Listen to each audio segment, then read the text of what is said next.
It gets worse. And he built altars in the house of the Lord. Did you get that?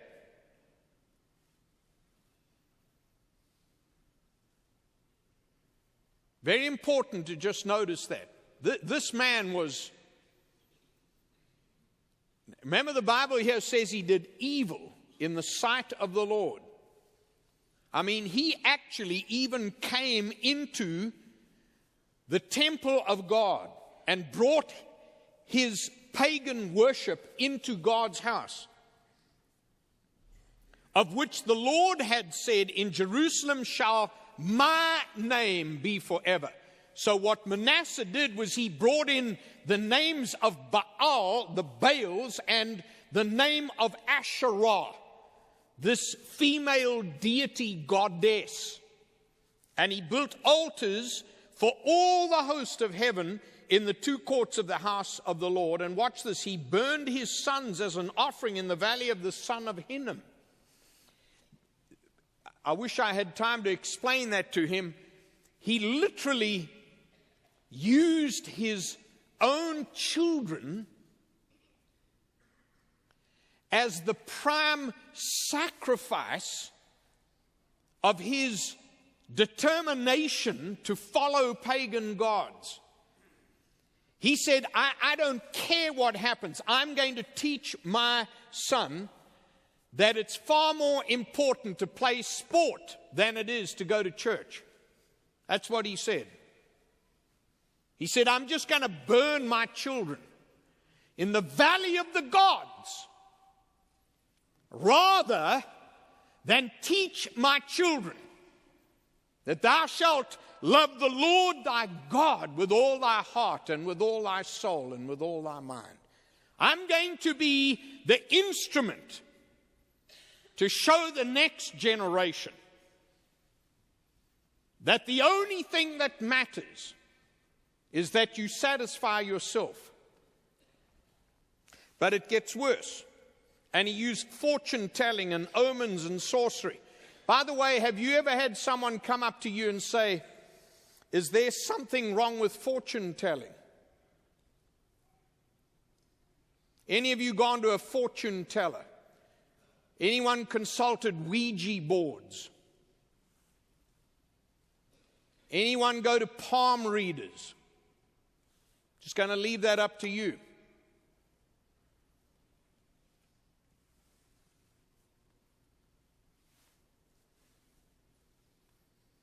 You decide. Let's read that again.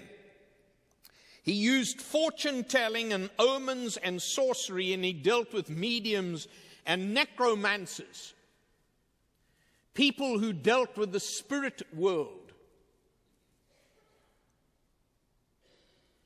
One of the most popular TV shows millions of people began watching were these people who set themselves up as people who speak to spirits.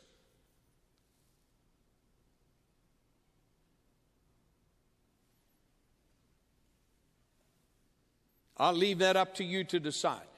And just in case we missed it, I'm in verse 6. He did much evil in the sight of the Lord, provoking him to anger. And the carved image of the idol that he had made, he set in the house of God, in which God said to David and to Solomon, in this house and in Jerusalem, which I've chosen out of all the tribes of Israel, I will only put my name forever. And I will no more remove the foot of Israel from the land I appointed for your fathers, if only they will be careful to do all that I've commanded them, all the law, the statutes, the rules given through Moses. So Manasseh led Judah and the inhabitants of Jerusalem astray to do more evil than the nations whom the Lord destroyed before the people of Israel. Wow! Wow! Wow!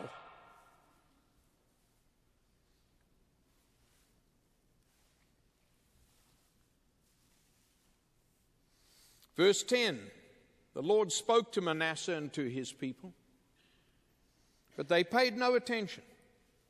Therefore, the Lord brought on them the commanders of the army of the king of Syria, who captured Manasseh with hooks, bound him with chains of bronze, and brought him to Babylon. By the way, that little word hooks is an interesting word. Did you know, by the way, that one of the most sensitive parts of your anatomy is your nose? Have you ever heard the phrase, "you led around by your nose"? Do you know probably one of the most ghastly forms of torture has been the abuse of the nose? And if you want me to get into details about what this means here, with hooks, literally in the text, in the Hebrew text, it says that they put a ring, they forced a ring into his nose, and they pulled him around by his nose. This wasn't some kind of gentle little nudging. And it gave them complete control over him. He had no control. This was the king, by the way.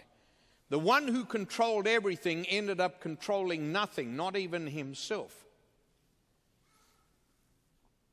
And they bound him in chains of bronze. They brought him to Babylon. And when he was in distress, now I love verse 12. Remember, we're about to talk about the unimaginable grace of God. When he was in distress, are you in distress, by the way?